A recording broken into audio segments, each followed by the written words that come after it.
If you've been a part of retro gaming communities or have been to your local Walmart in the last few years, then this is a brand you may recognize. Arcade1Up is a company known for reproducing the arcade experience at home for a fraction of the cost of a real arcade machine.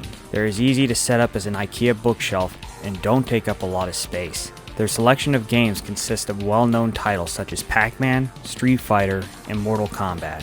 In 2019, they released their Marvel Superheroes cabinet, which made improvements on their previously released cabinets including stereo sound, adjustable volume, and upgraded arcade buttons and joysticks. QVC had an exclusive model which featured a light-up marquee and buttons.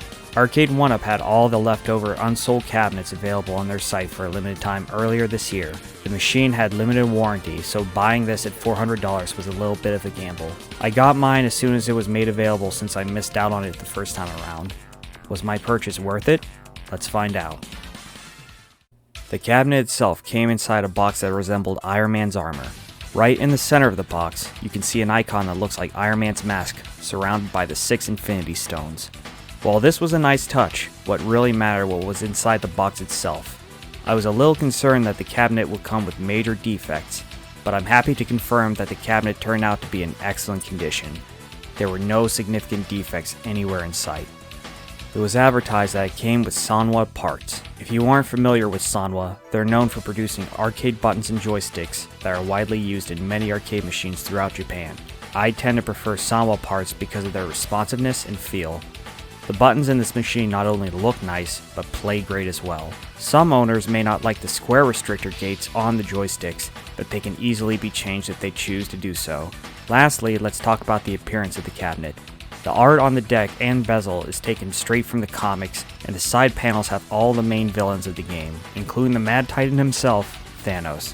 If you're a comic book fan like me, you'll greatly appreciate the attention to detail. Now let's get into the games. Upon booting up the machine, you'll have a choice of 3 Capcom-produced Marvel games, including Marvel Superheroes, X-Men Children of the Atom, and The Punisher. Let's begin with a showcase title. Marvel Superheroes was a fighting game released in 1995. It features 10 playable characters from various Marvel comics, each with their own moves based on their trademark powers and abilities. Since this game is loosely based off the Infinity Gauntlet comic, it features the Power Stones, which grant the player advantages based on each stone and which character they're using. For example, the Reality Gem can make Blackheart invisible, the Space Gem can make Magneto temporarily invulnerable, and the Power Gem can give a damage boost for Captain America. While this game isn't known for being well balanced, it's still a vastly enjoyable experience with its music, art style, and the uniqueness of the gem system. My only gripe is that this version lacks the Q sound intro when you first start up the game. It may have been removed due to copyright issues, but it still would have been nice to have.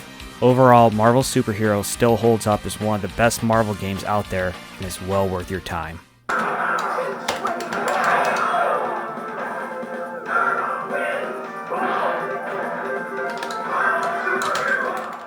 The second game in this machine is X-Men Children of the Atom, another fighting game that came out in 1994. It was based off the Fatal Attraction story and features various X-Men heroes and villains. Street Fighter aficionados can even play as Akuma via a cheat code. X-Men fans will notice many locations present in this game, such as the Savage Land, the Danger Room, and Mojo World. This one feels a little slower compared to the previous game, but makes up for it with its combo system and beautiful animations. It even featured some of the voice actors from the 90s cartoon.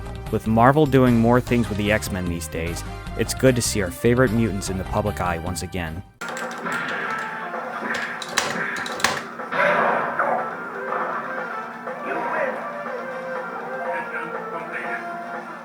The final game featured is The Punisher, the first Capcom-produced Marvel game released in 1993. Unlike the previous 2 games, this one is a beat-em-up similar to Final Fight.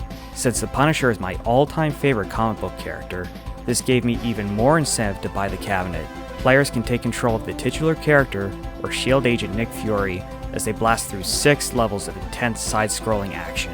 What makes this game stand out above all other beat-em-ups is its gun segments. Throughout the levels, players will be able to use pistols to take out their foes. It's a nice change of pace, as it feels so satisfying taking out each bad guy one by one.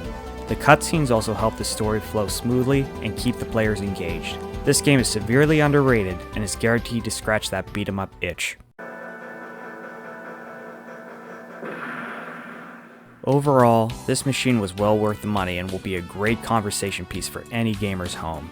Since Arcade1Up is releasing reproductions of other previously released games, it's safe to say that we may be getting more Marvel machines. If you ever get the opportunity, I highly recommend getting at least one of them. This is Dragon Punch TV, signing off. Thanks for watching.